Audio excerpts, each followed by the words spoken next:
como tú y yo somos uno. Escuché un conocido predicador, que me reservo su nombre, decir llorando, lágrimas corrían por sus mejillas. Por ende, ¿sabe qué decía? La única oración que Jesús hizo y que Dios no ha podido contestar es la que hizo en Juan 17, que ellos sean uno como tú y yo somos uno. Todas las oraciones que Jesús hizo, Dios las contestó. La única que no podía contestar es esa. Porque aquí cada quien ala para su lado, aquí hay competencia, aquí hay envidia, aquí hay celo, aquí hay contienda, aquí hay rencor. Hasta el punto que han habido pastores que han mandado a retirar a sus miembros de la iglesia, de la escuela, como que si fueran miembros de la iglesia, como que si fueran dueños de los miembros, como que si fueran dueños de la iglesia. Y se fueron. O sea, los miembros de la iglesia por respeto se fueron. Unos han regresado. Maestro, vengo a pedirle perdón. Mi pastor me dijo que usted era un falso maestro. Yo escuchando los CD, hice un seguimiento, me di cuenta que usted es falso, no tiene nada. Perdóneme, hermano, ¿puedo regresar? Regresa, no tengo problema. Para nada.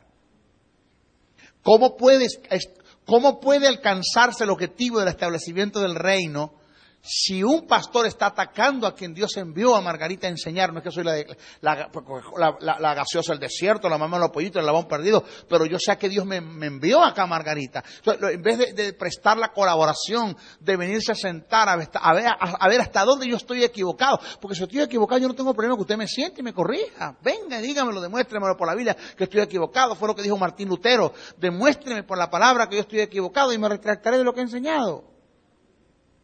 Pero demuéstremelo. Es la única oración que no ha podido ser respondida por Dios. Observe que el centro de la oración es la unidad. Vivir en unidad es vivir en el carácter de Dios. Es vivir en el carácter de Cristo. Es vivir en el carácter del Espíritu Santo. ¿Por qué? Porque ellos son uno. Mire, escuche esto que esto le va a patear a usted. Y los que me están escuchando por el CD, esto es serio. Escuche esto lo que le voy a decir ahora. Satanás ha logrado hacer con los demonios lo que el Espíritu Santo no ha podido hacer con la iglesia, unirlos. Repito, Satanás ha logrado hacer con los demonios lo que el Espíritu Santo no ha podido hacer con la iglesia, unirlos. Jesús dijo, si Beelzebú echa fuera a Beelzebú, su reino está dividido. No esperes que un demonio eche fuera demonio, pero sí esperes que un pastor bote a la gente de la iglesia. ¿Aló? Ataque a los otros, hable del otro. ¡Qué desgracia! O sea, ¿hacia dónde vamos con esto? ¿Cuál es el camino? ¿Qué estamos haciendo? Factores, vamos a estudiar factores de la unidad. En cuanto a la unidad, debemos tomar en cuenta ciertos factores que son determinantes para la unidad. Dios no quiere uniformidad. ¿Sabe dónde está la uniformidad? La uniformidad está en que yo pretenda que Jorge deje de hacer lo que Dios le llamó a hacer para que haga lo que Dios me llamó a hacer a mí. Eso no es unidad, eso es uniformidad. No. Unidad es un solo patrón. Unidad es que Él, sin dejar de hacer lo que Dios le mandó, lo que Dios le llamó a hacer a Él me presta a mí la colaboración para que yo alcance lo que Dios me llamó a hacer a mí, y viceversa. Pero no descuidamos ninguno de los dos. Nuestra misión, nuestra visión. No atacamos ni la visión ni la misión. El día que usted ataque la visión de otros, usted quiere uniformidad. Usted quiere que la gente le preste atención a usted. Usted no colabora con nadie. Usted no va a la reunión de pastores. Usted se cree la gaseosa del desierto. Usted se cree el único, se cree el apóstol de la isla. Vaya a bañarse. Vaya a bañarse.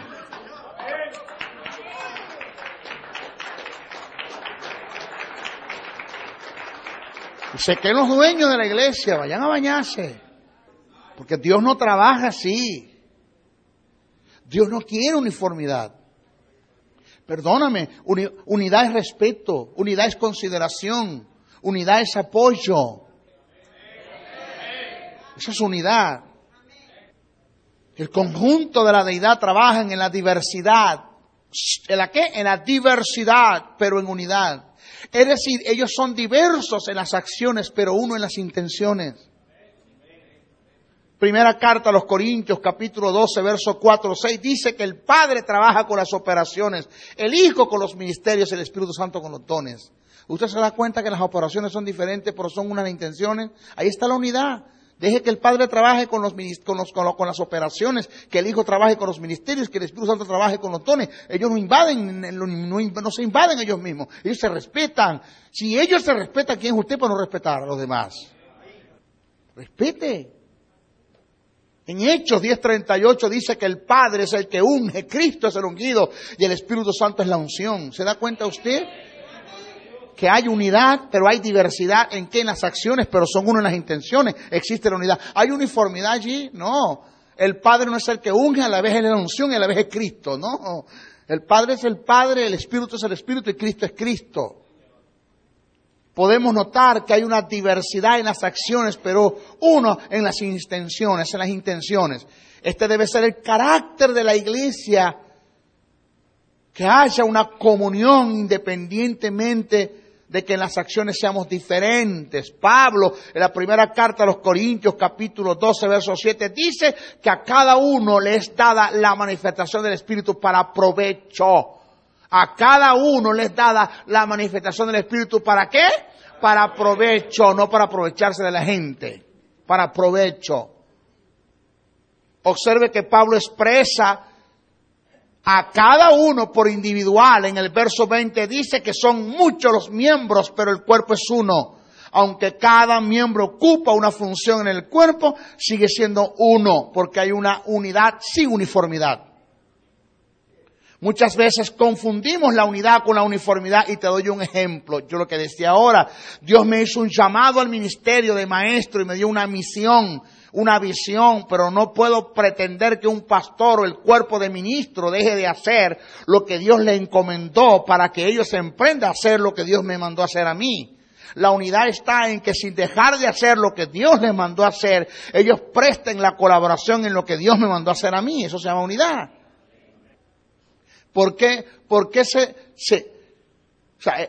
yo creo que la intención ha sido buena en algunos, donde se da lo que llaman una confraternidad de pastores para confraternizar. ¿Para qué? El término lo dice confraternizar.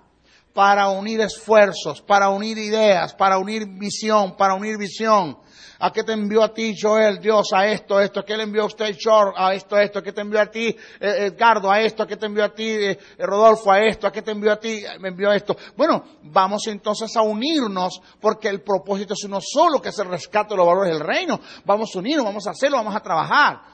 Independientemente de cuánto tú tengas que colocar en dinero, cuánto tengas que colocar tú en pancartas, en material didáctico, en personal, y lo que sea, pero vamos a trabajar. El mundo se está perdiendo y nosotros lo que estamos es jalando cada quien para su propio lado, metiéndonos zancadillas, compitiendo nosotros mismos. Eso no es lo que enseña la Biblia, hermano. Unidad lo tenemos en un Juan el Bautista que preparó discípulos para enviarlos a trabajar con Jesús.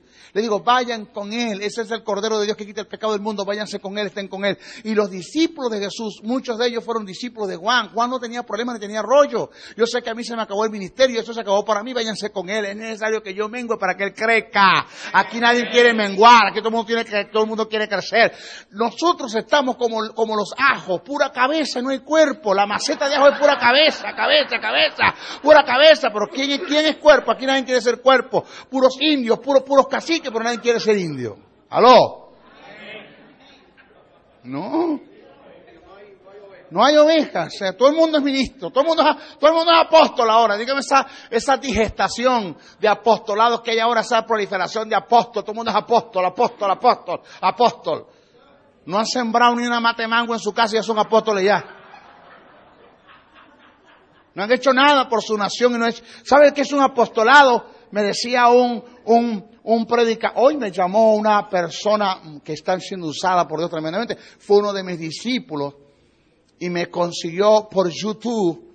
Tenía como 12 años que no sabía de mi persona y fue a predicar a una iglesia en Puerto La Cruz, Barcelona.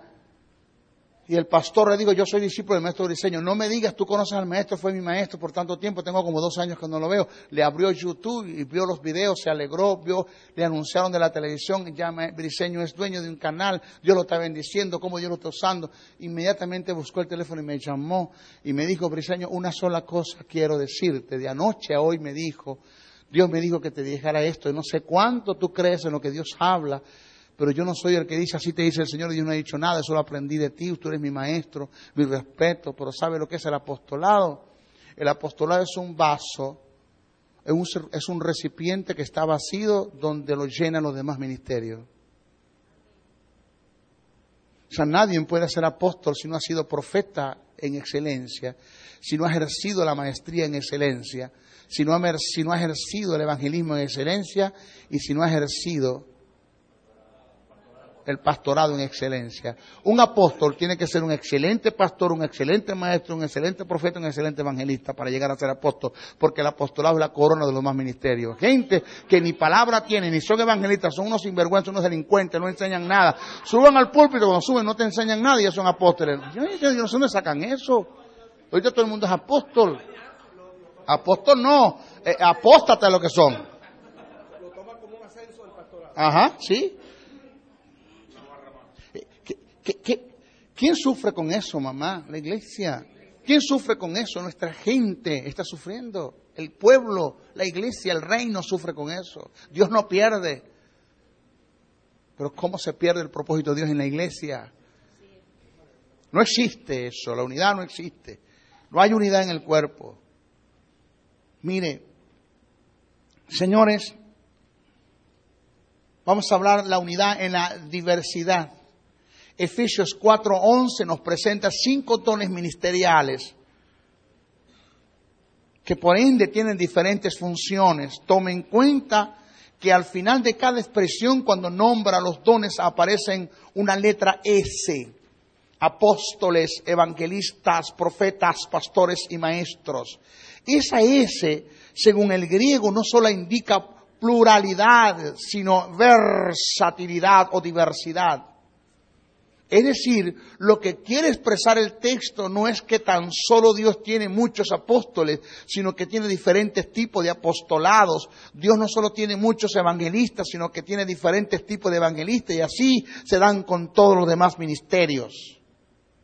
Usted agarra a Gigi Ávila como evangelista y me agarra a Jimmy Swaggart como evangelista. Los dos son evangelistas, pero son 2 tipos de evangelistas. Según este texto podemos ver la diversidad en los ministerios, pero debe haber una unidad en ellos. Todos no son iguales ni operan iguales, pero tienen un denominador común y eso se le llama unidad. En el verso 16 de Efesios 4, Pablo dice que los ministerios tienen que unirse como las coyunturas. Y en esto podemos ver la unidad de la diversidad. Las propiedades de las coyunturas en el cuerpo están en que al unirse le proporcionan al cuerpo 3 funciones que son determinantes para beneficio del cuerpo, que esas funciones son unidad, movimiento y sostén. La unidad tiene que ver con la comunión, el movimiento con la vida de actividad y el sostén con la solidez. Si los ministerios como coyuntura no se unen al cuerpo, que es la iglesia no alcanzará como cuerpo, no alcanzará comunión, no se mantendrá en actividad y nunca tendrá solidez. ¿Quién sufre? La iglesia.